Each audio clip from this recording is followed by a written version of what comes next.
और hello everyone, very good evening सभी साथियों को, शुभ संध्या। और आ जाइए सभी लोग लाइव। थोड़ा सा विलम्ब जरूर हुआ क्योंकि असल में एक अध्यापक आ गए थे, तो उन्हीं से कुछ बातचीत कर रहे थे। और जैसा कि आप लोगों को पता है कि आज है कितनी दिसंबर, 4 या 5, मुझे तो ये भी नहीं पता। आज 5 दिसंबर है और 5 दिसंबर को कुछ खास होने वाला है। तो जितने भी मित्र, जितने भी साथी सेशन से जुड़े हुए हैं, एक बार सभी लोग अधिक से अधिक लोगों तक वीडियो को शेयर कर लीजिएगा। और आप लोगों को बताना चाहेंगे कि भाई झारखंड प्रवक्ता का पेपर दिया था, झारखंड प्रवक्ता का जिन लोगों ने पेपर दिया था उसकी रिस्पॉन्ड सीट आज रात में डाउनलोड हो जाएगी। उस पर वैसे मैं वीडियो बना दूंगा आप लोगों के बीच में, तो एक बार सभी साथी आ जाएंगे। हाँ, बढ़िया है। चलो भाई, very good evening all of you. तो चलिए भाई, बायोलॉजी की श्रृंखला में हम लोग आज एक बेहतरीन टॉपिक लेकर आए हैं। और आप लोगों को बताना भी चाहूँगा, जो बीपीएससी या ईएमआरएस देने जा रहे हैं उनके लिए तो ये टॉपिक बहुत रामबाण साबित होने वाला है। क्योंकि आज का ये जो टॉपिक है ना, सेल, जिसको हम लोग द यूनिट ऑफ लाइफ कहते हैं, जीवन की इकाई सेल है, उससे क्वेश्चंस कराने वाले हैं। तो आज के टॉपिक में बहुत ही महत्वपूर्ण प्रश्न होंगे। तो सभी मित्र, सभी साथी को वीडियो को अधिक से अधिक लोगों तक शेयर कर दीजिएगा। और ये मोस्ट कॉमन टॉपिक है, सभी में आने वाला है। राजीव एकेडमी के एप्लीकेशन पर एक नया बैच डार्विन भी है, आप लोगों को पता ही है इसके बारे में। अब इसके बारे में अभी बहुत ना कुछ बताकर, वैसे ऑलरेडी मैं लेट हो गया हूँ, तो हमें लगता है डायरेक्ट सेशन शुरू करा जाए, है ना। डायरेक्ट क्या शुरू करा जाए, सेशन। क्योंकि चलो भाई, प्रश्नों की श्रृंखला के क्रम में जैसा कि आप लोगों को पता है कि टीजीटी पीजीटी जीव विज्ञान के लिए धुआंधार क्लासेस चल रही हैं राजीव एकेडमी पर। चलिए, नाउ एवरीथिंग इज ओके। नमस्ते ऑल ऑफ यू। चलो भाई, आ जाओ। तो आज के प्रश्न की श्रृंखला को शुरू करा जाए। बहुत सारे मित्र, बहुत सारे साथी आ चुके हैं। तो आज के सेशन का पहला सवाल आपके स्क्रीन पर लेकर आ रहा हूँ। एक बार सभी लोग कमेंट्स करके मुझे बता देंगे कि सारी चीज़ें ठीक ठाक हैं, ऑडियो वीडियो बहुत आर क्लियर।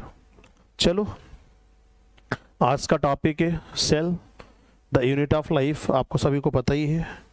चलिए, बहुत अच्छा, वेल डन। नमस्ते सभी को, नमस्ते भाई। तो चलो, आज के सेशन का पहला सवाल आपके स्क्रीन पर हम लेकर आ रहे हैं। First question on your screen, इसको पढ़िए और सॉल्व करिए। Which is the right answer that question, इसका सही जवाब क्या होगा। What will be the direction of flow of water when plant cell placed in hypotonic solution.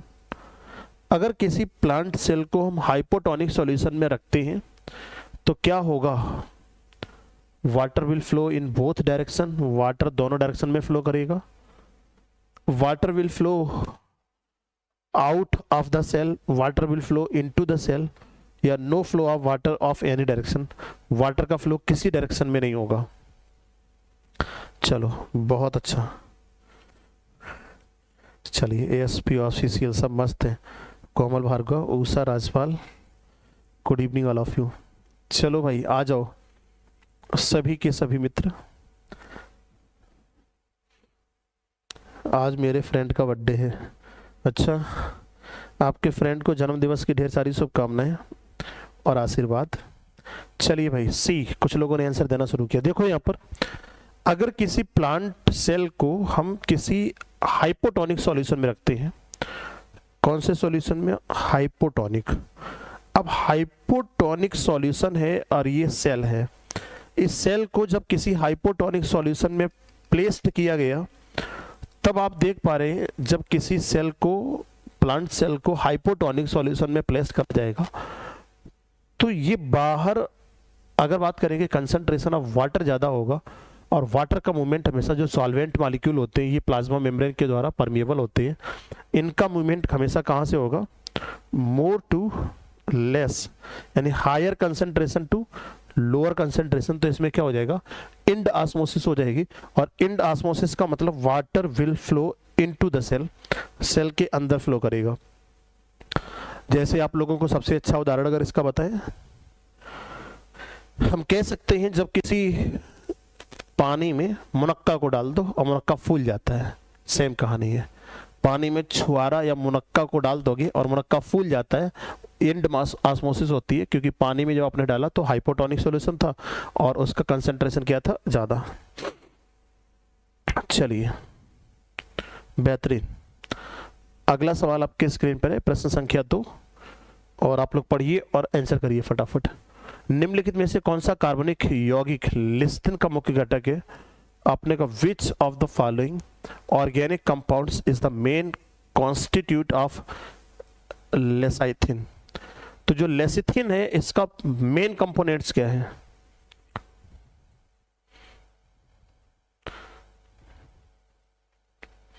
Higher to lower, चलो भाई अंतरिक्ष, बिल्कुल इंडास्मोसिस होगा, अंतरिक्ष, बहुत अच्छा। सुरभि, उषा, मधुरिमा। किशमिश को पानी में डाल देना, हाँ किशमिश को डालो, मुनक्का को डालो, जिसको डाल पाओ उसको डालो। बताइए, वो आर्किडोनिक एसिड होगा, फास्फोलिपिड होगा, कोलेस्ट्रॉल होगा, या फास्फोप्रोटीन होगी? बताइए भाई, लिस्थिन का मेन कंपोनेंट क्या है? अगर प्रमुख कार्बनिक घटक पूछेंगे तो एराकिडोनिक एसिड, फास्फोलिपिड, या कोलेस्ट्रॉल, या फास्फोप्रोटीन? आज के सवाल बहुत महत्वपूर्ण है और आपकी परीक्षा में बहुत काम आने वाले हैं। हम आपको ये भी बता दें, ये सब सवाल डायरेक्ट आपके पेपर में हिट होने वाले हैं, डायरेक्ट आपके पेपर में हिट होने वाले हैं। चलो, कोमल भार्गव, लिस्थिन में लक्ष्मी बी बता रहे हैं।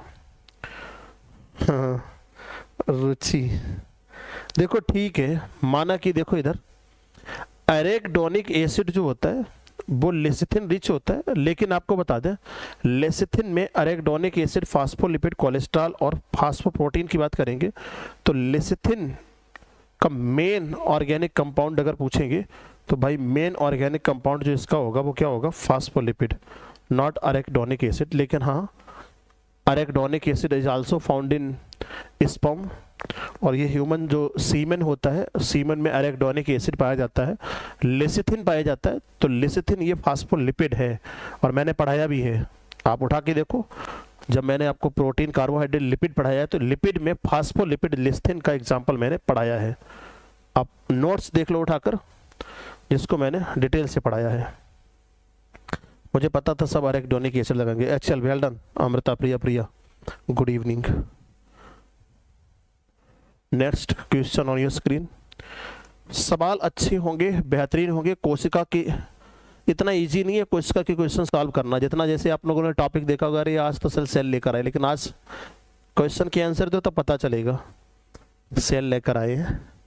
The concept of omnis cellula e cellula regarding the cell division was first proposed by, बताइए किसने कहा था कोशिका के विभाजन के संबंध में ओमिनस सेलुला असेलुला, पहले से उपस्थित कोशिका से ही नई कोशिका की उत्पत्ति होती है। ओमिनस सेलुला असेलुला ये एक हाइपोथेसिस थी, और ये हाइपोथेसिस किसने कहा था? वैज्ञानिक का नाम पूछा, सीडर एंड सॉन, स्लाइडेन, या एरिस्टोटल, या रोडोल्फ बिरकोव? Which is the right answer? D is absolutely right, हाँ बिल्कुल डी, बिल्कुल। बिरकोव ने कहा था, क्या कहा था? ओमिनस सेलुला एसेलुला, पहले से उपस्थित सेल से ही नई सेल्स की ओरिजिन होती है। वेल डन, सभी लोगों ने इसका राइट आंसर दिया और answer is goes to D. प्रश्न संख्या 4 आपके स्क्रीन पर है और आप लोग पढ़ेंगे और आंसर करेंगे। अच्छा सवाल है। Which one of following element is responsible for maintain turgor pressure in the cell? Cell के अंदर जो स्फीत दाब होता है, टर्गर प्रेशर मतलब स्फीत दाब, वो टर्गर प्रेशर को मेंटेन करने वाला कौन सा एलिमेंट है? आपके स्क्रीन पर है potassium, sodium, magnesium, calcium. Which component maintain the turgor pressure of the cell? कौन सा एलिमेंट है, कौन सा कंपोनेंट है जो सेल का टर्गर प्रेशर, स्फीत दाब को मेंटेन करता है? Which is the right? Preeti Chaudhary, मेरा नाम भूल गए हैं अब। अच्छा, ऐसा क्यों सोच रही हो? तुम्हारे फ्रेंड का बर्थडे विश कराऊं कि नहीं कराऊं? दशरथ प्रसाद सिंह भी आ गए हैं, सुषमा किरण सिंह, ठीक है बहुत अच्छा। शिवम भदौरिया क्या लिख कर रही हो? अच्छा, सबको पता है। चलो भाई वापस लौटो। तो देखो यहाँ पर सोडियम क्या करता है, सेल की परमिबिलिटी बढ़ाता है, सेल परमिबिलिटी को क्या कर देता है, ये बढ़ा देता है, घटाटा बढ़ाता है, तो सोडियम तो होगा नहीं। Magnesium it is component of chlorophyll, है ना, किसका कंपोनेंट है, क्लोरोफिल कंपोनेंट है। कैल्शियम आपको पता है ये बेसिकली जो मैकेनिकल स्ट्रेंथ देता है, क्या देता है, मैकेनिकल स्ट्रेंथ। बट पोटेशियम ये सेल की टर्जिडिटी को मेंटेन करता है, पोटेशियम पंप होता है ना, पोटेशियम पंप सेल टर्जिडिटी को मेंटेन करता है, बिल्कुल A is the right answer. Next question on your screen, प्रश्न संख्या 5, और आप लोग पढ़िए और आंसर करिए। Which among the following is not a prokaryotes, निम्नलिखित में से कौन सा एक प्रोकैरियोटिक नहीं है? नॉस्टैक है, माइकोबैक्टीरियम, सैक्रोमाइसिस, ऑसिलेटोरिया, कौन सा एक प्रोकैरियोटिक नहीं है बताइए। हाँ बिल्कुल ललिता, बहुत अच्छा। महबूब आलम, स्वागत है सेशन में आपका भी। चलो बहुत सारे लोग आए हैं। कुमकुम, अच्छा तुम ए बता रही हो कुमकुम, ए मतलब नॉस्टक। निम्नलिखित में से कौन सा एक प्रोकैरियोट्स नहीं है, अब बताओ ना। हाँ, सी HL, बहुत अच्छा। दशरथ प्रसाद सिंह सी, बहुत अच्छा। कम ही लोगों ने आंसर दिया। सैक्रोमाइसिस सेरीवियसी ईस्ट है ना, सैक्रोमाइसिस सेरीवियसी ईस्ट है, और ईस्ट क्या है, एक फंजाई है, और फंजाई क्या होता है, यूमाइकोटा ना, यूमाइकोटा यूकैरियोट से। ये तो क्या है आपने कहा, बीजीए है, बैक्टीरिया है, और ये भी क्या है, बीजीए है। तो बीजीए बैक्टीरिया ये सब क्या है, प्रोकैरियोट्स है। सैक्रोमाइसिस सेरीवियसी ईस्ट बहुत इंपॉर्टेंट है ना। अगला सवाल, which of the following components provide the sticky character to the bacterial cell. Bacteria के सेल के ऊपर एक स्टिकी सबस्टेंट सिक्रीट होता है, वो स्टिकी सबस्टेंट क्या है बताओ आपने कहा। वो सेल वॉल सिक्रीट करता है, न्यूक्लियर मेम्ब्रेन करती है, प्लाज्मा मेम्ब्रेन करती है, ग्लाइकोकैलिक्स करती है। विच इज द, निम्नलिखित में से कौन सा एक घटक जीवाणु कोशिका को चिपचिपा गुण प्रदान करती है। जो बैक्टीरिया सेल होती है ये स्टिकी करेक्टर कैसे, किस कंपोनेंट के द्वारा होता है। Which is the right answer. अच्छा 4 का ये दिया था, कोई बात नहीं कुमकुम, आप सही दो, बहुत अच्छा। Sonam, HL, Rupali, Rajpal, Amrita, Komal, Dasharath, Ruchi, Rashmi, Antariksh, all of you are, Preeti Chaudhary, all of you are saying the glycocalyx, बिल्कुल। ग्लाइकोकैलिक्स इज अ कंपोनेंट आपने का which provide the sticky substance of above the cell wall, और ये चिपचिपा जो पदार्थ बनाता है एक म्यूसिलिजिनस लेयर होती है, आपको सभी को पता होना चाहिए क्या होती है, म्यूसिलिजिनस लेयर सिक्रीट करता है, बिल्कुल gelatinous. Next question on your screen, प्रश्न संख्या 7 आपके स्क्रीन पर है, पढ़िए और आंसर करिए। सिलेक्ट द रॉन्ग स्टेटमेंट, गलत कौन सा है। आपके स्क्रीन पर ऑप्शन है, सारे पढ़िए। गलत का चयन करें, गलत कथन का चयन करें। कथन आपके सामने है, bacteria cell wall is made up of peptidoglycan, bacteria की सेल वॉल पेप्टाइडोग्लाइकान की बनी होती है। पीली एंड फिम्बीफॉर्म जो फिम्बरी होती है are mainly involve in mortality of bacterial cell. Cyanobacteria lack flagellated cells. Mycoplasma is a wall less microorganism. Mycoplasma बोले तो PPLO, ये बॉल-लेस यानी कह सकते हो जोकर ऑफ प्लांट किंगडम भी कहते हैं इसको, इसे क्या कहते हैं, joker of plant kingdom. Mycoplasma को जोकर ऑफ प्लांट किंगडम क्यों कहते हैं? क्योंकि इसमें सेल वॉल एब्सेंट होती है, तो कथन सही है। साइनोबैक्टीरिया लैक फ्लैजिलेटेड सेल्स, सही है। Pili and fimbriae are mainly involve in the motility of bacteria. Bacteria की मोटिलिटी बढ़ाते हैं या बैक्टीरिया को कंजुगेट करते हैं? तो बेसिकली करते क्या है, आपने कहा ये कंजुगेशन में हेल्प करते हैं। कंजुगेशन करते हैं यानी एक बैक्टीरिया दूसरे बैक्टीरिया से कांटेक्ट करता है। क्या करता है? कांटेक्ट करता है। तो बैक्टीरियल सेल, यही बात गलत है। Bacteria cell wall is made up of peptidoglycan, है ना, muramic acid peptidoglycan is the right answer. तो बी होगा इसका सही जवाब। फ्लैजिलेटेड यूज्ड इन लोकोमोशन, बहुत अच्छा। फ्लैजिला का यूज करता है सौम्या लोकोमोशन में। Then answer is goes to that सवाल। इसका सही आंसर क्या करोगे? बी। चलिए अगला सवाल आपके स्क्रीन पर है और बेहतरीन सवाल, question number 8। The structure of help some bacteria to attach the rock and host tissue are rhizoids, fimbriae, mesosome, holdfast. बेस संरचनाएं जो कुछ जीवाणुओं को चट्टानों से या और मेजबान ऊतकों से जुड़ने में मदद करती हैं, बताइए। कंजुगेशन में हेल्प करते हैं, हाँ जी बिल्कुल। आज बहुत कम बच्चों ने सेशन को लाइक किया है, तो वाचिंग में नंबर ऑफ स्टूडेंट्स ज़्यादा है, लाइक्स में कम है। तो सबसे पहले please put like button first. सभी लोग पहले सेशन को लाइक करो, उसके बाद आगे पढ़ो। चलो राधे राधे। अंकित, चलो भाई, which is the right answer that सवाल। इसका क्या करेंगे? अरे यार क्या बात है। प्रज्ञा दीक्षित, कुछ क्रिएटिव पॉइंट, मनोज कुमार पटेल, शालिनी यादव, उसके साथ साथ ऊषा कुमारी, महबूब आलम, सोनम सिंह और खातिजा शहजाद। बहुत कम लोगों ने राइट आंसर दिया है। देखो इधर, देखो इधर भाई, हम अगर सही आंसर की बात करेंगे तो राइजाइड्स किस में पाए जाते हैं? ये फंजाई में पाए जाते हैं, आपको पता है, फंगस में पाए जाते हैं।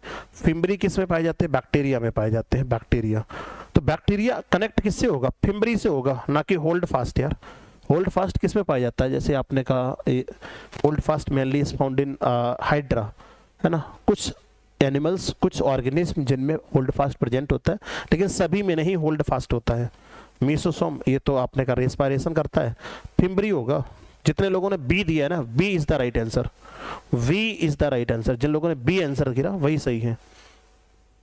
प्रीति चौधरी, मेरा भी राइट आंसर। अच्छा, साक्षी गंगवार। चलो भाई, अगला सवाल आपके स्क्रीन पर है, क्वेश्चन नंबर 9। क्या हाल चाल है साक्षी, तुम्हारी पढ़ाई लिखाई हो रही है कि नहीं? Which of the following structure is not found in prokaryotic cell? Prokaryotic cell में कौन सी संरचना नहीं पाई जाती है? बताइए। परमाणु आवरण, राइबोसोम, मीसोसोम, प्लाज्मा झिल्ली। HL। Mesosome folding of plasma membrane of bacteria used for या यूटिलाइज्ड फॉर। सर जी मेरा नाम, अच्छा हमारा भी सही हुआ। हाँ बहुत सारे लोगों का सही हुआ होगा, लेकिन कुछ नाम मुझे दिखाई दिए थे। हाँ यूलोथ्रिक्स में भी होता है होल्ड फास्ट, बिल्कुल। तो बताइए इसमें कौन सा होगा? प्रोकैरियोट्स में एब्सेंट होता है, न्यूक्लियर एनवेलप एब्सेंट होता है, इसीलिए तो इसको प्रोकैरियोटिक नाम ही दिया गया। Pro means primitive, karyote mean nucleus. आपने कहा इसमें क्या होता है? प्रिमिटिव न्यूक्लियस पाया जाता है, सभी को पता है, इसलिए इसमें हम ये एब्सेंट कर देते हैं, nuclear membrane. Next question on your screen, 10वां नंबर सवाल आपके स्क्रीन पर है, पढ़िए और आंसर करिए। Protoplast is a cell. Cell में प्रोटोप्लास्ट अगर पूछा जाए कि क्या है? Without plasma membrane, without nucleus, undergoing division, without cell wall. Protoplast एक कोशिका है, which is the right answer. चलो भाई सही उत्तर करो सभी लोग।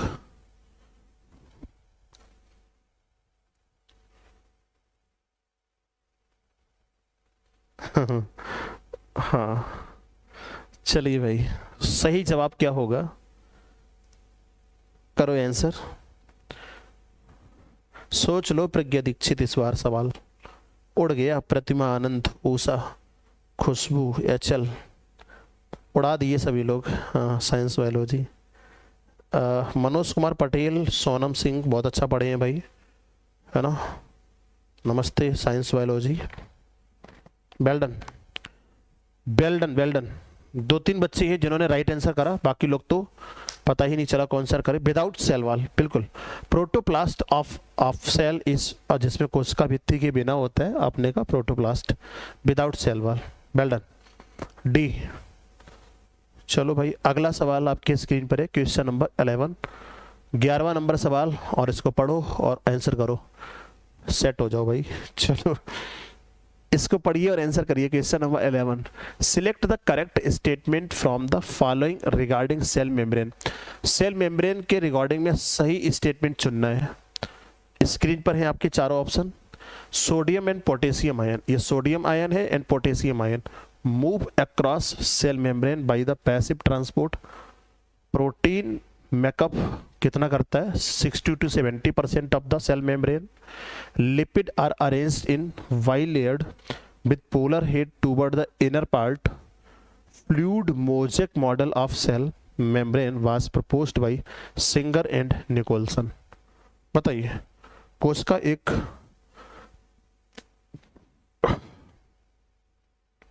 निकिता भी कूद गई है। चलो भैया, हाँ, खातिजा शहजाद 11 में आंसर करो कौन सा सही होगा। Which is the right answer, question number. बहुत अच्छा, Sushma, Sonam, Kumkum, Khatija, Vandana, Usha, Sudha, HL, Shweta, Pragya, all of you are giving the right answer that सवाल। सभी लोगों ने उत्तर दिया। देखो यहाँ पर सोडियम पोटेशियम सबसे पहले पैसिव नहीं होता है, एक्टिव ट्रांसपोर्टेशन होता है। Energy need respiratory. Protein percent अगर बात करते हैं तो 60 से 70% नहीं होता है इसका मेम्ब्रेन में। Lipid are arrange the not inner part, जो हेड होते हैं ना, हेड, पोलर हेड आउटसाइड होते हैं। और सिंगल लोकेशन ने, आपको पता है, फ्लूइड मोज़ेक मॉडल, तरल mosaic model was proposed by Singer and Nicolson नामक वैज्ञानिक ने दिया था। बिल्कुल सही बात है, डी इज द राइट। हाँ हाँ, question number 12 on your screen. 12 number सवाल आपके स्क्रीन पर है और आप लोग पढ़िए और आंसर करिए। बहुत ही इंपॉर्टेंट सवाल है, डायरेक्ट परीक्षा में हिट होने वाले हैं, आप लोगों को ध्यान रखना है, ये सवाल महत्वपूर्ण है। Which one of the following organism is not example of eukaryotic cell. इनमें से कौन सा एक यूकैरियोटिक सेल का उदाहरण नहीं है।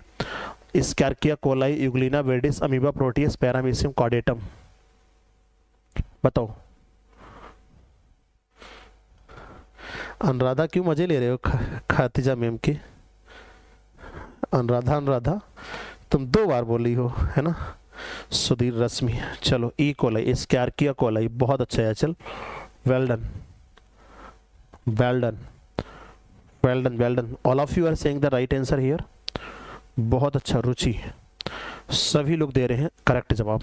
एस्केरिया कोलाई आपने कही, ये ई कोलाई क्या है? ई कोलाई क्या है? बैक्टीरिया। और बैक्टीरिया और बीजिए ये दोनों कैसे हैं? प्रोकैरियोट्स है। ये है, बाकी ये सभी के सभी कैसे हैं? यूकैरियोट्स। ये सभी कैसे हैं? यूकैरियोट्स हैं। Then answer is goes to that सवाल ए। 13 नंबर सवाल और भी अच्छा सवाल है। Which one of the following also act as catalysed in the bacterial cell. निम्नलिखित में से कौन सा एक जीवाणु कोशिका में उत्प्रेरक के रूप में भी कार्य करता है? वो आपके स्क्रीन पर है। SNRNA है, HNRNA है, 23S RNA है या 5S RNA है? बताइए, बैक्टीरिया में कौन है एक जो कैटालाइज के रूप में कार्य करता है?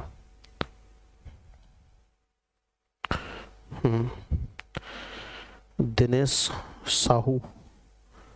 चलो भाई, बताओ Lalita. Which is the right answer? Mehboob Alam C, Manoj C, Sonam C, Komal C, Shalini, HNRNA, Vandana, Rupali, Ruchi, Lakshmi, all of you are giving the right answer here, सभी लोगों ने सही जवाब दिया। और आपको बता दें जो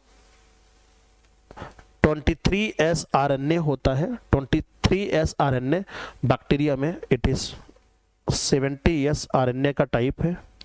आपने कही 70S राइबोसोम का टाइप है। और ध्यान रखना 70S राइबोसोम की सब यूनिट में पाया जाता है। दूसरी महत्वपूर्ण चीज आपको ये भी बता दूं हम कि ये जो आप लोगों ने एक एंजाइम का नाम सुना होगा जिसका नाम है राइबोजाइम। कौन सा एंजाइम है? Ribozyme enzyme. तो ribozyme enzyme is not made up of protein. Ribozyme एक ऐसा एंजाइम है जो प्रोटीन का नहीं बना होता है, which is made up of RNA molecule. Ribozyme एक प्रोटीन की तरह कार्य करता है, लेकिन किसका बना होता है? आरएनए मॉलिक्यूल का। वो यही है, वो यही है। चलिए सवाल number 14, 14 number question on your screen, और आप लोग पढ़िए और आंसर करिए। विच one of the following structure between the two adjacent sales is effective transport pathway? दो सेल के बीच में, आपने कहा दो आसन्न कोशिकाओं के बीच में निम्नलिखित में से कौन सी संरचना एक प्रभावी परिवहन का मार्ग बनाती है? हाँ, ribozyme enzyme act as catalyst. बताओ भाई अंजलि, अमृता, बहुत अच्छा, बताइए। सुधा ठाकुर भी आ गई है। चलो इसका सही जवाब क्या करेंगे आप लोग? 14 में HL ने ए दिया। ये वो तो plasmodesmata, plasmodesmata, plastoquinone, endoplasmic reticulum या प्लाज्मा लेमा।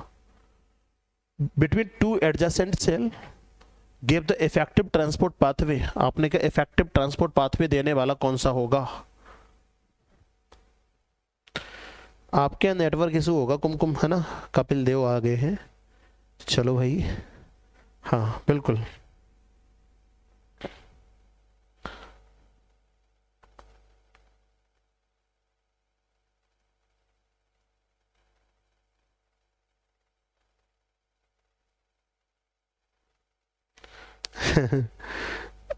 खतरनाक नाम आया भाई, महमूद अलवी जल्प। कोई हमें लग रहा है कोई वैसे नेम करके मैसेज कर रहा है कि आपने कभी टीजीटी पीजीटी का एग्जाम दिया है कि ऐसे कोर्स पे कोर्स लॉन्च कर स्टूडेंट को ठग रहे हैं। ऐसे ही भाई कर रहा हूँ, एकदम स्टूडेंट को ठग रहा हूँ, ऐसे ही करे जा रहा हूँ कोर्स पे कोर्स। आप ही दिए होंगे, ऐसे इतने बच्चे पढ़ रहे हैं हजारों की संख्या में, ऐसे ही फर्जी पढ़ रहे हैं सब। चलो प्लाज्मोडेस्माटा। चलो भाई ये सेशन आपके लिए नहीं है, आप सेशन से बाहर चले जाओ तो अच्छा ही है। The plasma membrane consist mainly of, बताइए प्लाज्मा झिल्ली मुख्य रूप से बनी होती किसकी? अगर पूछा the plasma membrane consist of phospholipid embedded the, बताइए इस सवाल को पढ़ो और इसका राइट आंसर दो। अजीब अजीब लोग आ जाते हैं सेशन में और फर्जी आईडी बना के आ जाते हैं, और ये कुछ नहीं होते हैं इधर उधर के लोग। हमें लगता है ऐसे बहुत सारे एडुकेटर्स होते हैं, वही करवाते रहते हैं डिफरेंट नाम से।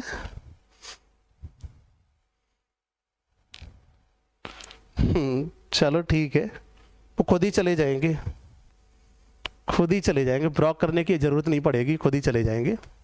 चलो देखो यहाँ पर मैंने कहा था plasma membrane consist mainly of, आप अपना क्वेश्चन पर फोकस करो। फालतू लोग देखो बहुत सारे डिस्टर्बिंग एलिमेंट्स होते हैं, ऐसे एलिमेंट्स को हम लोग लेग पुलर्स कहते हैं, टांग पकड़कर घसीटने वाले। मैंने आप लोगों को हमेशा सिखाया है जब हम कुछ बेहतर कर रहे होते हैं, जब एग्जाम की तरफ बढ़ रहे होते हैं, और आलोचनाएं तो सबकी होती हैं, ये कोई छोटी मोटे हैं अपने आते हैं और कह के चले जाएंगे, उसमें कोई फर्क नहीं पड़ता। कुल मिलाकर हमारा कहने का सेंस है कि आप लोग भी इन चीज़ों पर थोड़ा सा ध्यान रखा करिए। और मैंने आप लोगों को बताया कि धैर्य रखिए, अनुशासन रखिए, संयम रखिए, सारी चीज़ें सही हो जाएंगी। तो आप लोग अपने एग्जाम के टाइम पर ऐसे लेग पुलर से बचना है, और इन लोगों को फॉलो ना करके, इन लोगों से अवॉइड करके, इग्नोर करके और अपने आगे बढ़ जाना है, जिससे आप लोगों का लक्ष्य जो टारगेट है मेन सिलेक्शन लेना, वहां पर जाना है। आपका टारगेट अचीव होना चाहिए, बाकी लोग आते रहेंगे जाते रहेंगे, उनसे बिल्कुल भी डाइवर्ट नहीं होना है, क्वेश्चन पे आप फोकस करो। चलो the plasma membrane consist mainly of, आपने का phospholipid embedded in the protein bilayer, protein embedded in the phospholipid bilayer, protein embedded in polymer, glucose molecule, protein embedded in carbohydrate bilayer. बताइए plasma झिल्ली मुख्य रूप से बनी होती किसकी? आप लोगों ने पढ़ा होगा जो fluid mosaic model, unit membrane model बहुत सारे प्लाज्मा मेम्ब्रेन के लिए दिए गए थे। तो आउटर लेयर कौन सी होती है? प्रोटीन। आउटर लेयर कौन सी होती है? प्रोटीन। और इनर लेयर कौन सी होती है? लिपिड लेयर, जिसमें हेड जो होता है पोलर वो आउटसाइड होता है और टू टेल होती है वो किधर साइड होती है? इनर साइड होती है। टू टेल किधर होती है? Inner side. तो बता दो फटाफट which is the right answer that question. Protein embedded in the phospholipid bilayer या phospholipid embedded in the protein bilayer. बताइए which is the right answer that question. B. बहुत अच्छा, all of you are giving the right answer here. जितने भी साथियों ने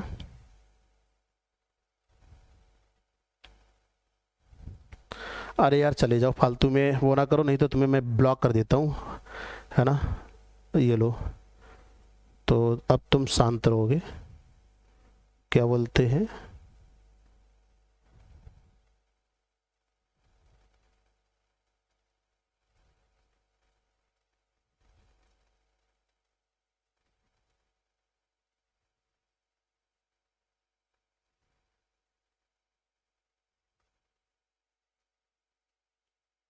हाँ block कर दिया मैंने। चलो, नहीं नहीं ब्लॉक कर दिया। मुझे लगा था ये शांति से चले जाएंगे, लेकिन अब चले ही गए। चलो, B is the right answer that सवाल। अगला सवाल पढ़ो और आंसर करो। Question number 16 on your screen. पता नहीं कहाँ से आ जाते हैं डिस्टर्बिंग एलिमेंट। पढ़ाई लिखाई नहीं करेंगे। Middle lamella is mainly composed of. अगर पूछा मिडिल लैमेला किसका मेनली बना होता है? हेमीसेलुलोज का, म्यूरेमिक एसिड का, कैल्शियम पैक्टेट का या फास्फोग्लिसरैल्डिहाइड का। मध्य lamella, middle lamella is mainly composed of किसका बना होता है? हेमीसेलुलोज का, म्यूरेमिक एसिड का, कैल्शियम पैक्टेट का या फास्फोग्लिसरैल्डिहाइड का। चलो भाई अभी अपने क्वेश्चंस पर ध्यान दो, बाकी सब हो गया। अभी क्वेश्चंस पर बहुत अच्छा। आपने कहा कैल्शियम एंड मैग्नीशियम किसका बना होता है? मेनली इसमें कैल्शियम पैक्टेट होता है, लेकिन अगर कंपोनेंट्स की बात करेगा तो calcium element and magnesium element, ये दो होते हैं जो पार्टिसिपेट करते हैं। Middle lamella mainly is made up of calcium pectate और ये मैकेनिकल स्ट्रेंथ देता है, सभी को पता है क्या देता है? Mechanical strength. अगला सवाल आपके स्क्रीन पर है, 17 number question on your screen. Plasmodesmata are. बताइए प्लाज्मोडेस्माटा क्या है? Question number 17। अब आप लोग क्वेश्चंस पे फोकस करो भाई, सभी लोग प्रश्नों पे फोकस करो। अरे नहीं नहीं, हमारे प्रतिद्वंदी इतने कहाँ हो सकते हैं, हमारी तो उम्र हो गई है, छोटी सी उम्र से पढ़ा रहा हूँ, है ना। तो ये तो सब लोग हैं, आते जाते रहते हैं, ये कोई आज कोई नया थोड़ी ना है। हम तो जब से पढ़ा रहे हैं तब से लोग आते हैं। अभी तो मान लो ऑनलाइन क्लासेस हैं, यूट्यूब आ गया। जब ऑनलाइन क्लासेस नहीं हुआ करती थी, ऑफलाइन टाइम था ना, तो क्लास में आके अध्यापक बैठ जाते थे। मैं तो यहाँ तक पढ़ाया हूँ भाई, सब क्लास में आके अध्यापक आके बैठ जाते थे, स्टूडेंट बन के पता ही नहीं चलता था कि ये अध्यापक आ गए। तो उसके लिए फर्क नहीं पड़ता। हाँ बिल्कुल, कैल्शियम एंड मैग्नीशियम। सुषमा बहुत अच्छा। मिडिल लैमेला बताइए आपने कहा lignified cemented layer between cells, locomotory structure, membranous connecting to the nucleus with plasmalemma, या कनेक्शन बिटवीन एडजेसेंट सेल्स। अभी तो बताया था थोड़ी देर पहले, है ना, वही क्वेश्चन है। आपने कहा connection between two adjacent cell, दो एडजेसेंट ट्रांसपेरेंट सेल्स के बीच में जो कनेक्शन होता है उसी को क्या कहते हैं? Middle lamella. मिडिल लैमेला में स्मॉल स्मॉल पोर होते हैं और ये पोर में द्वारा क्या करते हैं? ये मटेरियल को ट्रांसपोर्ट कर लेते हैं। तो स्मॉल पोर प्रेजेंट होते हैं इसमें मेम्ब्रेन के अंदर, और भाई पोर, पिट पोर जो होते हैं मेम्ब्रेन के बीच में, वो कनेक्ट करते हैं टू ईच अदर दोनों सेल्स में। अगला सवाल आपके स्क्रीन पर है, क्वेश्चन नंबर 18, 18वां नंबर सवाल, और पढ़िए और आंसर करिए। Keeping in view the fluid mosaic model for the structure of cell membrane, which one of the following statement is correct. देखिए ये कह रहा है कि फ्लूइड मोज़ेक मॉडल के आधार पर कौन सा स्टेटमेंट करेक्ट है with respect to the movement of lipid and protein from one lipid monolayer to the other described flip flop movement? बताइए, बड़ा सवाल है, थोड़ा सा पढ़िएगा, हिंदी पढ़ सकते हो। कोशिका झिल्ली की संरचना के लिए द्रव मोज़ेक मॉडल को ध्यान में रखते हुए एक लिपिड मोनोलेयर से दूसरे लिपिड मोनोलेयर तक लिपिड और प्रोटीन की गति जो फ्लिप फ्लॉप गति के रूप में वर्णित होती है के संबंध में निम्नलिखित में से कौन सा कथन सही है? कथन आपके स्टेटमेंट ये है, both lipid and protein can flip flop. दोनों लिपिड और प्रोटीन दोनों फ्लिप फ्लॉप हो सकती है क्या? या while lipid can rarely flip flop protein can not. आपने कहा लिपिड तो फ्लिप फ्लॉप कभी कभार हो सकता है लेकिन प्रोटीन नहीं हो सकता है। While protein can flip flop lipid can not. आपने कहा प्रोटीन हो भी सकता है लेकिन लिपिड नहीं हो सकता है। Neither lipid nor protein. तो ध्यान रखना, lipid layer rarely flip flop हो सकती है लेकिन अगर हम बात करते हैं protein layer can not flip flop, their answer is goes to B. इसका सही जवाब क्या कहेंगे? बी। चलिए भाई, Kalpana Sharma, DSSB TGT science के लिए कोई बैच है? कल्पना, DSSB साइंस के लिए बेटा अगर हम बात करते हैं तो DSSB जो आपका आता है ना, अगर हम बात करते हैं DSSB कहाँ लिखा? ये लिखा। इसमें साइंस की अगर बात करते हैं तो इसमें साइंस में तीनों आते हैं, बता दूं, फिजिक्स भी आता है और केमिस्ट्री भी आता है और बायो भी आता है। तो इसमें केवल मैं बायो पढ़ा सकता हूँ, बाकी आप DSSB के लिए बेसिकली क्या करना है, NCERT कंटेंट पढ़ लो, NCERT पढ़ लो, वही क्वेश्चंस मिल जाते हैं डिट्टो। साइंस के लिए हमारे यहाँ पूरा कंप्लीट बैच नहीं मिलेगा क्योंकि हमारे यहाँ हम फिजिक्स और केमिस्ट्री नहीं पढ़ाते हैं और हमारे यहाँ ना कोई एक्सपर्ट अध्यापक है फिजिक्स केमिस्ट्री का, इसलिए क्लासेस नहीं चलती है, केवल बायोलॉजी चलती है। DSSB PGT बायोलॉजी का क्लास मिल जाएगा। साइंस में फिजिक्स केमिस्ट्री बायो तीनों आते हैं, इसलिए प्रॉपर आपको क्लास नहीं मिलेगा हमारे यहाँ, ध्यान रखना बेटा। कल्पना, हाँ बिल्कुल सालनी, लिपिड आपने कहा rarely flip flop but protein never. लो भाई अगला सवाल, ये सवाल आपको बता दूं, झारखंड प्रवक्ता का पेपर था JSSC का और PGT का पेपर था। JSSC PGT का पेपर था और सेम क्वेश्चन आया था, NCERT का क्वेश्चन था, NCERT का सवाल था। जो झारखंड प्रवक्ता का था NCERT, इसका सवाल था और यहां से पूछा गया था और बेहतरीन सवाल है। आजकल आपको पता था टूल्स टेक्नोलॉजी के बहुत सारे सवाल पूछे गए थे, तो टूल्स टेक्नोलॉजी में एक सवाल ये भी था, टूल्स एंड टेक्नोलॉजी। भाई मैं बता दूं आप लोगों को जो परीक्षा देने जा रहे हैं उनके लिए, तो टूल्स एंड टेक्नोलॉजी के क्वेश्चंस एक बार देख लीजिएगा। सवाल पढ़ देता हूं। A major breakthrough the study of cell came with the development of electron microscope. This is because कोशिकाओं के अध्ययन में एक बड़ी सफलता इलेक्ट्रॉन माइक्रोस्कोप के विकास के बाद में आई थी। यह क्योंकि ऐसा क्या हुआ?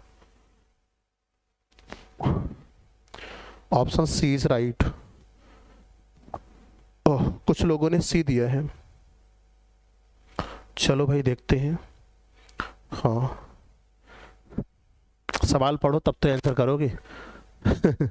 आपने कहा major breakthrough the study of cell can be the development of electron microscope. This is because the resolving power of the electron microscope 200 से 350 nm कंपेयर टू द अपने का 0.1 to 0.2 for the light microscope. Light microscope से electron microscope की तुलना में resolving power इतना difference होता है? नहीं भाई, लाइट माइक्रोस्कोप का इतना कहाँ होता है। Electron beam can pass through thick material where the light microscope required thin selection. आपने इलेक्ट्रॉन बीम थिक भी पास हो जाएगा लेकिन लाइट माइक्रोस्कोप थिन सेक्शन चाहिए होगा तभी ये रिजॉल्विंग कर पाएगा। अच्छा, the electron microscope is more powerful than light microscope as it use a beam of electron which has wavelength much longer than the photon. अच्छा, the resolution power of the electron microscope is much higher than that the light microscope. आपने कहा light और electron microscope की जो resolution power होती है, ध्यान रखना, जब इलेक्ट्रॉन माइक्रोस्कोपी की खोज हुआ तो इलेक्ट्रॉन माइक्रोस्कोप से हम छोटे से छोटे पार्ट्स ऑफ सेल ऑर्गेनिज्म को हम स्टडी कर सकते थे, क्योंकि उसको हम जितना चाहेंगे उतना उसकी रिजोल्यूशन पावर बढ़ जाएगी।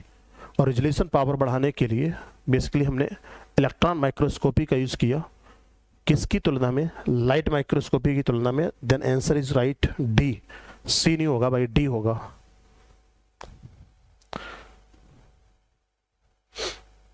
क्या होगा? अरस्तु बैच में साइटोलॉजी स्टडी करा दीजिए। हाँ, कुछ का करवा देंगे। अभी इंपॉर्टेंट टॉपिक जो पढ़ रहे हो उनको पढ़ लो, कुछ का तो कभी भी करवा दूंगा, क्योंकि ये इजी टॉपिक है, उड़ा दूंगा इसको। अभी जो पढ़ा रहा हूँ उनको टाइम टेकिंग है, उनको डिटेल से पढ़ लो भाई। अगला सवाल आपके स्क्रीन पर है, और भी अच्छा सवाल है। आज तो बहुत बड़े बड़े क्वेश्चन है ना, आप लोगों को तो चक्कर आ जा रहा होगा देख देख के। According to widely accepted fluid mosaic model, cell membrane और सेमी फ्लूइड। देखो ये कहा गया कि फ्लूइड मोज़ेक मॉडल के आधार पर सेल मेम्ब्रेन और सेमी फ्लूइड, इसको अर्ध तरल कह दिया, where lipid integral protein can diffuse randomly in recent year. This model has been modified in several respects. In this regard, which of the following statement is incorrect? कौन सा statement इनमें गलत है? किसके रिगार्डिंग फ्लूइड मोज़ेक मॉडल में जो corrections हुए उनके रिगार्ड में कौन सा स्टेटमेंट गलत है? व्यापक रूप से स्वीकृत द्रव मोज़ेक मॉडल के अनुसार कोशिका झिल्ली एक आपने का सेमी फ्लूइड है, अर्ध तरल होती है, जहां लिपिड और अभिन्न प्रोटीन यादृच्छिक रूप से फैल सकते हैं। हाल के वर्ष में इस मॉडल को कई मायनों में संशोधित किया गया। इस संबंध में निम्नलिखित में से कौन सा कथन गलत है? संशोधन के संबंध में कथन है, protein in cell membrane can travel within the lipid bilayer. Protein हम सेल मेम्ब्रेन की प्रोटीन को लिपिड बाइलेयर से हम ट्रेवल करा सकते हैं, पास आउट करा सकते हैं। Protein can also undergo flip flop movement in the lipid bilayer. आपने का प्रोटीन को फ्लिप फ्लॉप के द्वारा हम लिपिड बाइलेयर के द्वारा मूवमेंट करा सकते हैं। Protein can remain confined with certain domain of the membrane, या many protein remain completely embedded within the lipid bilayer। बताइए question number 20 on your screen. Sir मेरा क्वेश्चन ये है, ये पढ़ा नहीं है। नहीं मैंने पढ़ लिया भाई, पढ़ा दूंगा। हाँ मैं पढ़ा दूंगा, मैं समझ गया हूँ आपको। Protein not flip flop only lipid. Komal Khushboo B. चलो कुछ लोगों ने आंसर देना शुरू करा, तो बताइए। बहुत अच्छा, खातजा शहजाद 20 का बी। कुछ क्रिएटिव पॉइंट डी। देखो इधर आपसे ही पूछा गया which of the following statement is incorrect regarding this. Protein in the cell membrane can travel within the bilipid layer. आपने का प्रोटीन बाई लिपिड लेयर के द्वारा क्या ट्रेवल हो जाएगी? हाँ बिल्कुल हो जाएगी। तो सवाल ये है कि प्रोटीन अगर बाई लिपिड लेयर के द्वारा ट्रेवल होगी तो फिर होगी कैसे, वो मेथड कौन सा होगा? तो protein can also undergo flip flop movement in the bilipid layer. ये प्रोटीन को हम कर तो सकते हैं मूवमेंट, लेकिन किस मेम्ब्रेन के द्वारा? फ्लिप फ्लॉप के द्वारा। आपको पता है कि प्रोटीन को फ्लिप फ्लॉप के द्वारा मूवमेंट करा सकते हैं। आपने अभी पढ़ा था थोड़ी देर पहले, लिपिड फ्लिप फ्लॉप्स के द्वारा हो सकता है, पर प्रोटीन कैन नॉट। तो इसका यही स्टेटमेंट कैसा होगा? Incorrect.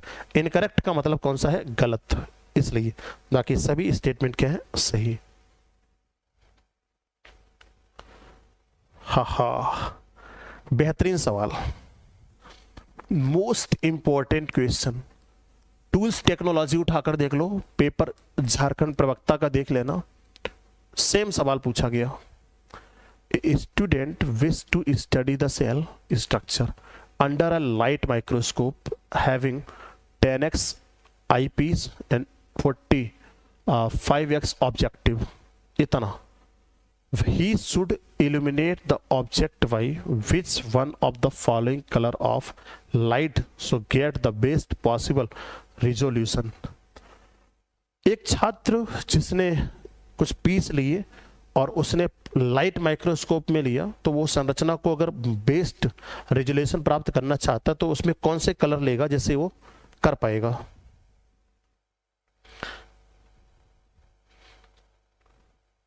Protein can not flip flop, हाँ बिल्कुल। बताओ भाई, रेड लाइट लेगा। महबूब आलम सोच लो, रेड लाइट की वेवलेंथ सबसे ज़्यादा होती है, इसकी वेवलेंथ कितना होती है 700 नैनोमीटर। येलो की, ग्रीन की, ब्लू की लगभग 500 नैनोमीटर, क्योंकि वायलेट की होती है 400, तो इसकी कितनी होती है लगभग 500 नैनोमीटर। आपने ये पढ़ा होगा ना बिवग्योर, बिवग्योर।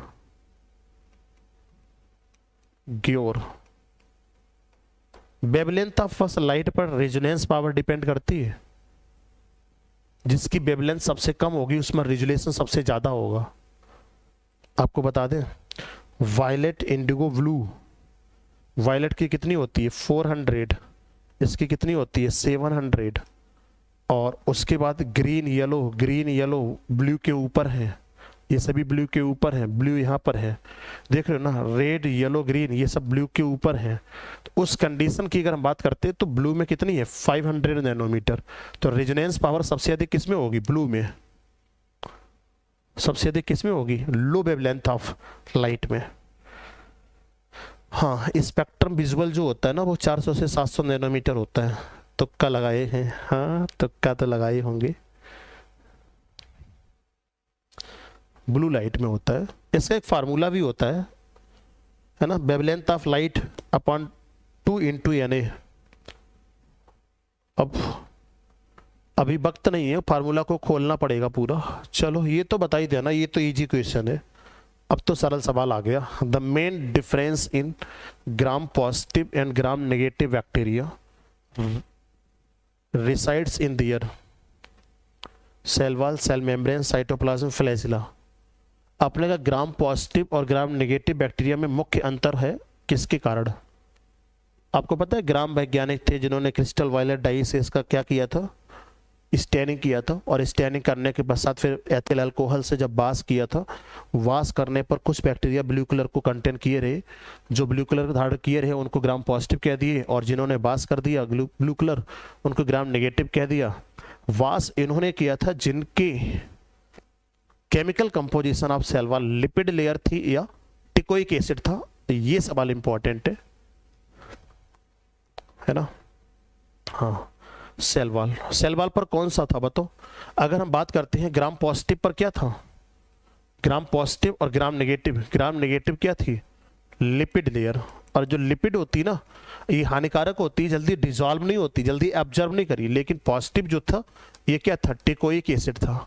और टिकोइक एसिड के कारण आपने का एक प्रकार का ये पॉलीसैकेराइड है। टिकोइक एसिड इसने क्या करा था, पॉजिटिव होने का प्रमुख कारण था क्योंकि ये ऑब्जर्व कर लेता है कलर को और वाश नहीं करता, लेकिन लिपिड वाश कर दिया था। हार्मफुल ज्यादा कौन सा होता है, gram negative. Next question on screen, question number आपने का 23 इन fluid mosaic model of the plasma membrane. Plasma membrane में जो फ्लूइड मोज़ेक मॉडल दिया गया है बताइए उसके बारे में। Upper layer is non polar and hydrophilic, upper layer is polar and hydrophilic, phospholipid form a bimolecular layer in middle part, protein form is the middle layer। बताइए प्लाज्मा झिल्ली की जो लिपिड लेयर है वो क्या कहती है, फ्लूइड मोज़ेक मॉडल। बहुत अच्छा, म्यूरामिक एसिड लिपिड लेस, बिल्कुल महबूब। Teichoic acid muramic acid lipid less होता है। हाँ बहुत अच्छा, वेल डन बेटा। अमृता, अंजलि, चलो भाई विच is the right answer that सवाल। इसमें क्या करेंगे आप लोग, ये तो इजी क्वेश्चन है, इसको तो उड़ा दो, इसमें सोचना ही क्या भाई। बताओ फटाफट। 23 नंबर सवाल आपके स्क्रीन पर है। Upper layer is non polar hydrophilic.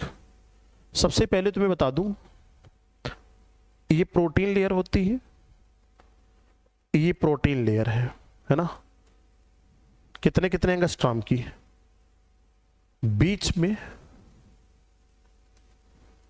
Lipid layer होती है। लिपिड लेयर पोलर और नॉन पोलर होता है। जो पोलर होता है वो हेड होता है, ये क्या होता है, पोलर हेड।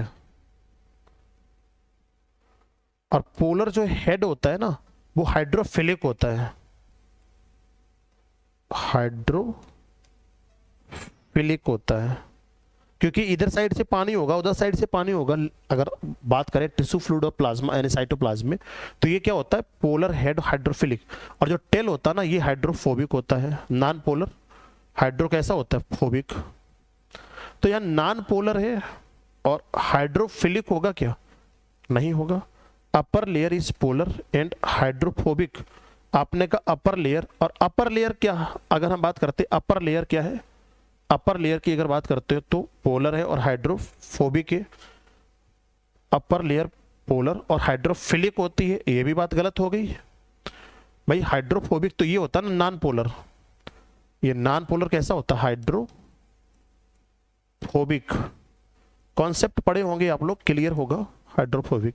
फिर देखो, phospholipid form a biomolecular layer in middle part. आपने का जो फास्फोलिपिड होता है बायोमॉलिक्यूलर है किसके, मिडिल पार्ट। ये तो बात बिल्कुल सही है। Protein form a middle layer, नहीं, प्रोटीन मिडिल लेयर नहीं होती। बी किस बेस पर बता दिया आप लोगों ने यार, बी किस बेस पर बता दिया, polar head non polar tail. तो फिर अब सही बताए हैं सभी लोग, C is the right answer that सवाल। बेहतरीन। क्वेश्चन नंबर 24 आपके स्क्रीन पर है, पढ़िए और आंसर करिए। DNA is mainly found in nucleus, cytoplasm, both या न्यूक्लियोलस। डीएनए मुख्यतः किस में पाया जाता है, DNA is mainly found in, किस में पाया जाता है, DNA is mainly found in nucleus, nucleolus या साइटोप्लाज्म या बोथ, ए एंड बी। मेरा सही था सर, बहुत अच्छा। नहीं, खातिजा शहजाद आप अच्छा पढ़ते हो, इसमें कोई दो राय नहीं है। ठीक है। कुछ लोग बता रहे हैं सी होगा, कुछ लोग बता रहे हैं न्यूक्लियस होगा। सोच लो, सोच लो। देखो इधर मेनली की बात करेगा, DNA mainly is found in nucleus, not both. Cytoplasm में नहीं, न्यूक्लियस में पाया जाता है। इसके साथ साथ क्लोरोप्लास्ट में पाया जाता है, इसके साथ साथ माइटोकॉन्ड्रिया में पाया जाता है। इसीलिए इनको सेमी ऑटोनॉमस ऑर्गेनेल्स कहते हैं। क्लोरोप्लास्ट माइटोकॉन्ड्रिया को क्या कहते हैं, सेमी ऑटोनॉमस ऑर्गेनेल्स कहते हैं, क्योंकि इनमें खुद का डीएनए है ना, not cytoplasm. Question number 25 on your screen, 25 number सवाल आपके स्क्रीन पर है। The eukaryotic genome differ from the prokaryotic genome because.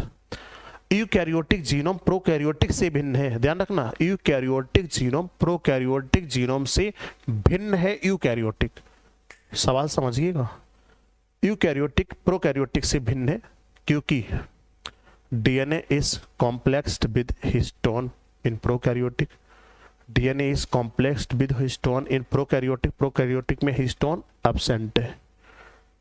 Repetitive sequence are present in eukaryotes.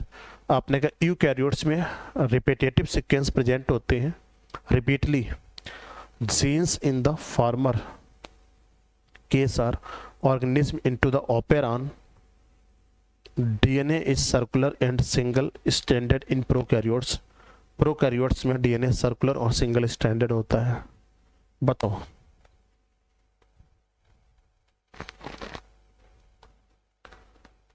पच्चीस में हैशटैग लगा दिया, बढ़िया बढ़िया। ऑप्शन डी विशाल।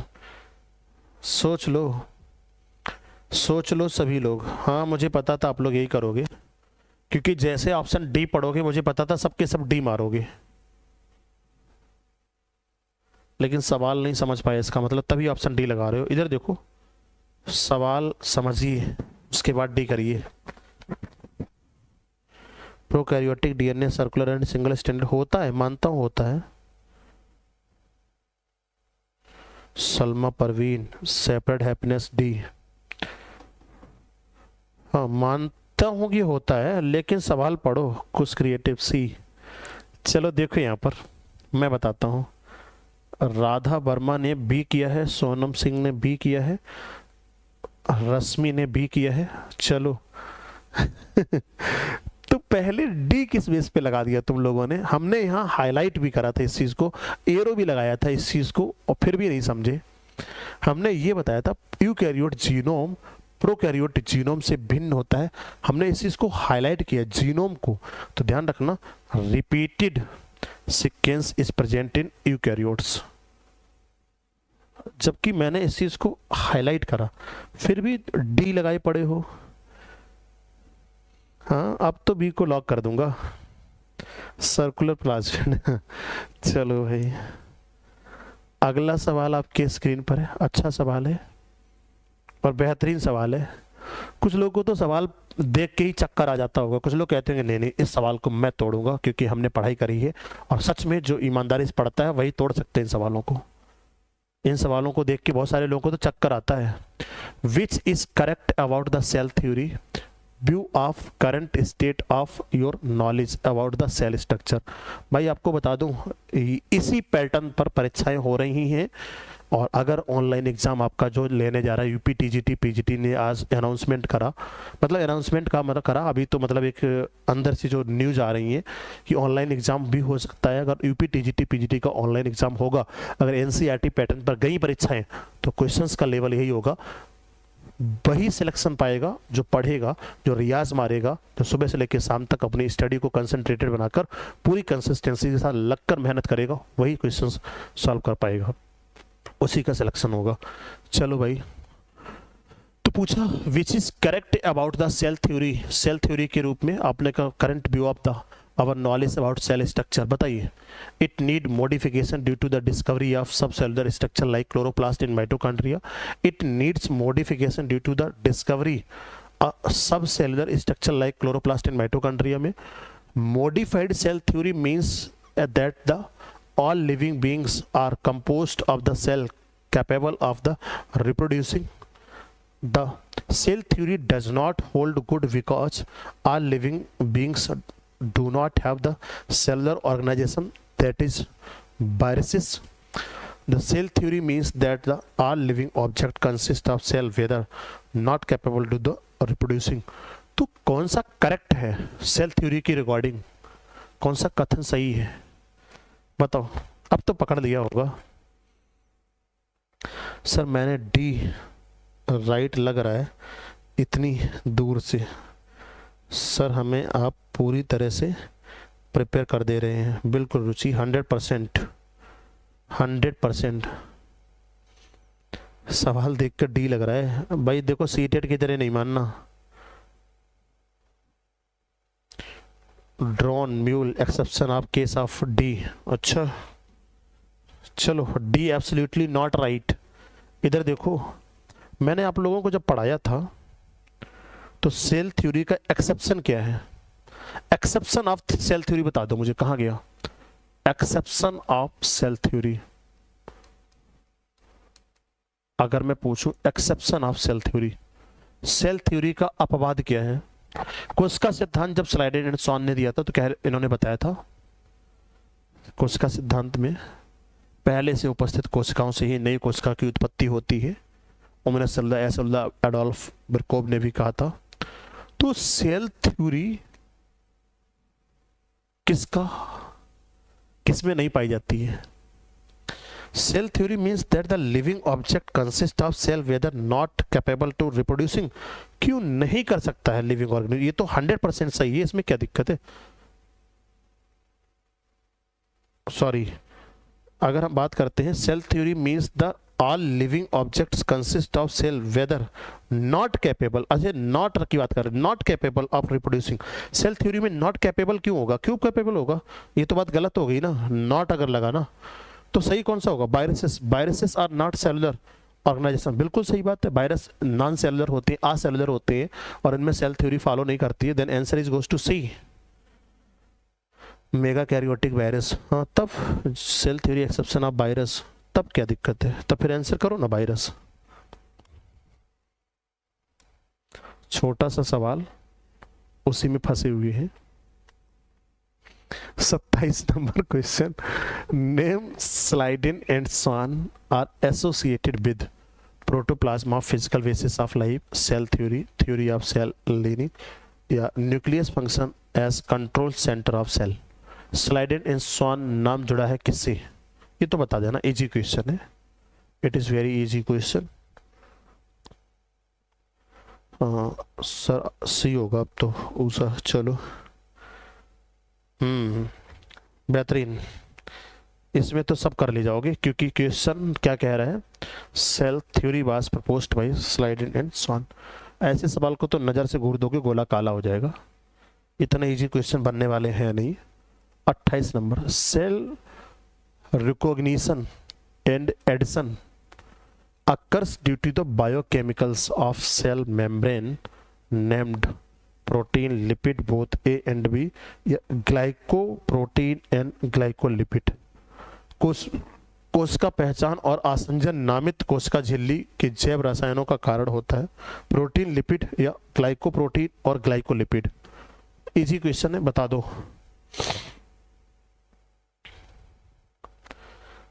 पैट क्वेश्चन है।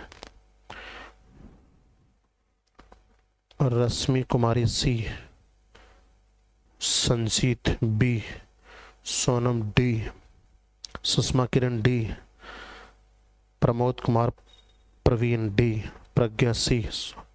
हाँ ठीक है Sonam, you give the right answer, बिल्कुल सही है, ग्लाइकोप्रोटीन और ग्लाइकोलिपिड होता है, बिल्कुल सही बात है। तो जितने लोगों ने डी आंसर दिया, D is the right answer, that सवाल। सिंपल लिपिड नहीं होते, ग्लाइकोलिपिड ग्लाइकोप्रोटीन्स होते हैं। Question number 29, genophore bacterial genome और nucleoid is made up of. Genophore bacterial genome या न्यूक्लियोड, ये सब नाम पूछे गए थे यूपी पीजीटी में। किसमें पूछे गए थे ये, यूपी टीजीटी पीजीटी 2021 वाले में, 2021 के पेपर में पूछे गया था, ध्यान रखना। ये पूछा था nucleoid is the name of, तो वो histone and non histone both, RNA and histone, single double stranded DNA, single stranded DNA. बताइए जीनोम या न्यूक्लियोइड ऑफ बैक्टीरिया में क्या पाया जाएगा।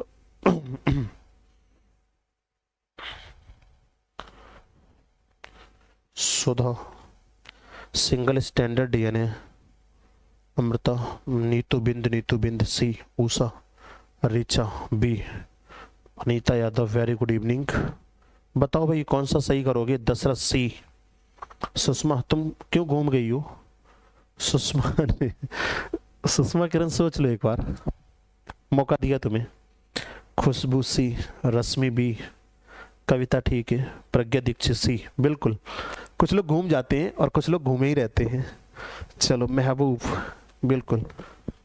देखिए यहाँ पर अगर हम बात करते हैं हिस्टोन और नॉन हिस्टोन, आपने कहा सबसे पहले हिस्टोन नहीं होती है, हिस्टोन नहीं होती है। सिंगल स्टैंडर्ड डीएनए ओनली, या single double standard DNA, a single double standard DNA. C is the right answer. और आज के सेशन का अंतिम सवाल, इसी पे हम लास्ट कर दे रहे हैं 30वें पे। बालवियानी रिंग पफ और sites of DNA replication, RNA protein synthesis, synthesis of polysaccharide, synthesis of lipid. Most important question, आपने द साइट ऑफ किसकी, बालवियानी रिंग या पफ, एक किसकी साइट है, Rinku Pinky.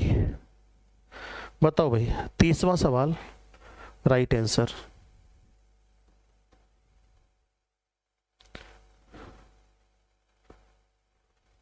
Single double standard DNA, late याद आया। चलो महबूब आलम ने बताया है बी, ऊषा सी, कुछ लोग सी बता रहे हैं, कुछ लोग बी बता रहे हैं। बताओ भाई जो एनसीईआरटी पर काम करेगा, आप लोगों को पता है, जब मैंने ऑलरेडी थंबनेल में इस चीज़ को मेंशन करा है कि एनसीईआरटी टॉपिक वाइज क्वेश्चंस करा रहे हैं, तो एनसीईआरटी के क्वेश्चंस का लेवल यही होता है ना, ब्रॉड होते हैं और क्वेश्चंस का लेवल अच्छा होता है। अगर बाल वियानी रिंग की बात करेंगे, ध्यान रखना बाल वियानी रिंग में किसकी सिंथेसिस होती है, तो बाल वियानी रिंग में सिंथेसिस होती है किसकी बताओ, डीएनए रेप्लिकेशन होता है क्या, डीएनए रेप्लिकेशन बाल वियानी रिंग में तो होता नहीं है। सिंथेसिस ऑफ पॉलीसैकेराइड होता क्या, नहीं होता है। सिंथेसिस ऑफ लिपिड होता क्या, नहीं होता है। तो क्या होता है, आरएनए एंड प्रोटीन सिंथेसिस होती है। B is the right answer, RNA and protein synthesis. Ruchi well done, B. 100% लोगों ने इसका सही जवाब दिया, लेकिन लेट दिया है ना, वक्त लगा दिया आंसर देने में। तो चलिए, ये तो था आज का सेशन। तो कैसे थे आज के सवाल, क्या आप लोगों ने चीज़ों को पढ़ा समझा जाना? और सभी लोगों को एक बार मैं बताना चाहूँगा कि राजीव एकेडमी के ऑनलाइन प्लेटफॉर्म पर इस समय धुआंधार यूपी टीजीटी पीजीटी एलटीजीआईसी किसके लिए भाई, अगर हम बात करते हैं तो UP TGT UP PGT LT grade और जीआईसी के लिए एक नया और लेटेस्ट बैच स्टार्ट हुआ है, डार्विन बैच। अगर आप भी अपना एडमिशन लेना चाहते हैं तो राजीव एकेडमी के एप्लीकेशन पर जाइए और राजीव एकेडमी का एप्लीकेशन आपको मिल जाएगा गूगल प्ले स्टोर पर। इस बैच की फीस ओनली 2499 है। इसके features Hindi English bilingual classes हैं, पेड टेस्ट सीरीज है, free topic wise test series है, एनसीईआरटी बेस्ड कंटेंट भी डीपीपी आप लोगों को करा ही रहा हूँ इस समय। उसके साथ साथ आप देखेंगे based study material, complete syllabus, PYQs, DPP के साथ साथ फीस में एक स्पेसिफिक डिस्काउंट है। पुराने बच्चे अगर पुराने बैच में जाओगे तो फीस इतना है 6999, लेकिन अभी जो डार्विन और नया बैच है एकदम से ये लेटेस्ट बैच है, इसमें classes per day 6 hours live चलती है। प्रतिदिन ऐप पर जो क्लासेस होती हैं वही आपको बता दूं 6 घंटे लाइव क्लासेस होती हैं। प्रातः 6 बजे से क्लास शुरू हो जाती हैं, 6 बजे से लेकर 8 सवा 8 बजे तक क्लासेस होती हैं। उसके बाद फिर 10 बजे से लेकर 1 बजे तक कंटिन्यू क्लासेस होती हैं। उसके बाद फिर 1:30 से स्टार्ट होती है, फिर 3 साढ़े 3 बजे तक क्लासेस होती हैं। तो 6-7 घंटे per day live classes, application आपको हम पूरा डिटेल से पढ़ाते हैं कंटेंट। उसके बाद शाम को 7 बजे हमारी यूट्यूब पर आती है प्रैक्टिस और एग्जाम ओरिएंटेड क्वेश्चंस होते हैं, महत्वपूर्ण सवाल होते हैं, सवालों को करने में बच्चों को मज़ा आता है। तो वो आप लोगों ने कमेंट्स के माध्यम से हमेशा से फीडबैक दिया। अगर आप भी कोर्स लेना चाहते हो तो राजीव एकेडमी का एप्लीकेशन डाउनलोड कर लेंगे और डाउनलोड करने के पश्चात इसी पर आपको कोर्स मिल जाएगा, परचेस कर लेना है, उसी पर पेमेंट भी हो जाएगा। कूपन कोड कुछ है नहीं हमारा, उसी पर डायरेक्ट जितना फीस है 2499 पे करेंगे और एडमिशन आपका हो जाएगा। और थैंक यू फॉर वॉचिंग। सभी लोगों को कांटेक्ट करने के लिए कांटेक्ट नंबर्स भी दिए गए हैं 975958791997। नया बैच एकदम प्रारंभ है, आज ही ज्वाइन करें। और thank you for watching the channel. जो नए बच्चे होंगे, जिन लोगों ने चैनल को लाइक सब्सक्राइब शेयर नहीं किया होगा, तो लाइक सब्सक्राइब शेयर सभी लोग कर लेंगे। और कल का टॉपिक क्या है, अच्छा ये बड़ा सवाल था, अंतरिक्ष। अभी तो फोटो वोटो लगा रहे हैं। अच्छा ठीक है, टॉपिक बता देता हूँ कल के लिए। कल का टॉपिक अगर मैं बता देता हूँ तो कल जूलॉजी में अगर हम बात करते हैं तो 1 सेकंड मुझे समय दो, तो मैं कल का टॉपिक एक इंटरेस्टेड टॉपिक ले लेता हूँ, है ना, उसी के क्वेश्चंस करा देता हूँ। तो हमें लगता है कल का जो टॉपिक होना चाहिए सेल साइकिल और सेल डिवीजन से करा दूँ क्या, बताओ भाई, या बायोमॉलिक्यूल्स करा दूँ? सेल साइकिल या सेल डिवीजन करा दूं या बायोमॉलिक्यूल करा दूं?